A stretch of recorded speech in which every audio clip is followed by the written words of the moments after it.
曾经担任过大湾共和国董事长的议员杨忠生，不管是伫董事长的期间，或者是议员的任期，拢一直为着大湾市场的改革来努力。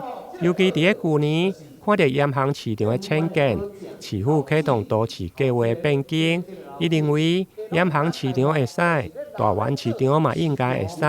尤其大湾市场大部分的土地拢是国有财产署甲伫共和国的。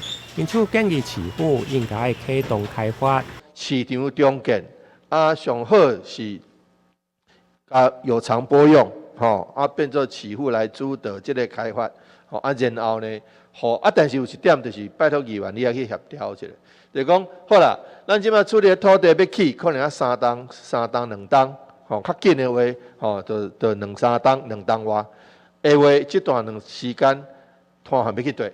好，你都要有一个所在互伊去。这个摊贩，阮共和国后壁面有一块500-600平的空地。哦，你讲会多会阮这个空地拢唔敢开发。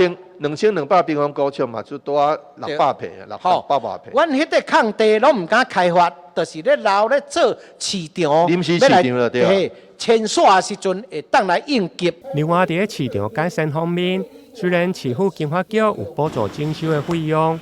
包括照明、地板、甲着天棚顶，不过因为计划尚未完工，加上卖方还佫需要负担一半。对此，议员则表示，看会到、食袂到，而且卖方嘛无法度来销售。台南新闻林跟杨顺怀采访报道。